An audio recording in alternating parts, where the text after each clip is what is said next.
Leave your comments below, your thoughts about the Cubs winning 2 out of 3 against the San Diego Padres over at the friendly confines as the Cubs win 3-1.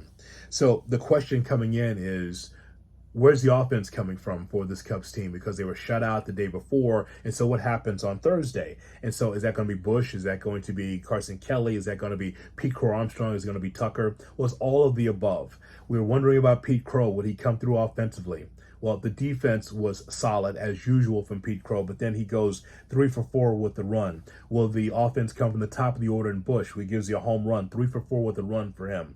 Also, you take a look at those like Suzuki, who's been very consistent in September going into October. Carson Kelly, 2 for 3. And so I thought that was great.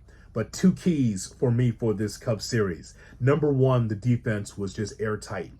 I know you look at Dansby Swanson's numbers, you say Dansby Swanson. Yeah, but defensively, he was terrific, and so is Nico Hoerner. When the Cubs need to have strong defense up the middle, they were able to provide that against the Padres in this series. And then the pitching, the relief pitching. So we were talking about the San Diego Padres and their relief pitching, and boy, they've got a lot of great relief pitching, there's no doubt. But the Cubs relief pitching came to play.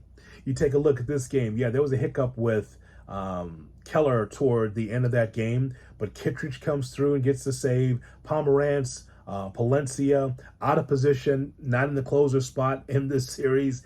He comes through early in the game to be able to provide 1 1/3 Thielbar, and then Taillon was a starter for this game for the Cubs. So I just think that that's a well-rounded win for the Chicago Cubs, where the defense was strong, definitely shutting out the Padres offense. And then I just thought that the pitching was just solid for the Cubs.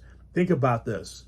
You have a lineup that you're facing in a 3-game series, the Tatises, who was just miserable, Arise, Machado, Merrill, Bogarts, and they won 90 games, but they didn't look like they won 90 games taking on this Cubs team. And the Cubs did enough to be able to win this series against the Padres. Now, on to the Brewers. And the Cubs have had the Brewers' number in the regular season.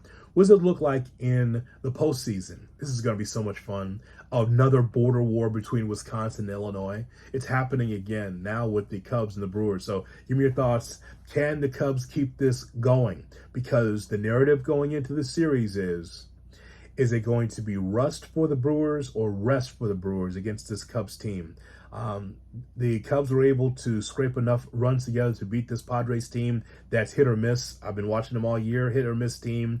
The strength of the Padres is the bullpen, and that wasn't enough to beat this Cubs team. The Cubs need this momentum going into Milwaukee, going into the series against the Brewers. Again, the Brewers are on top of the National League Central, but can the Cubs be the king of the NL Central and beat the Brewers in this series? Give me your thoughts as the Cubs move on. Love postseason sports in Chicago.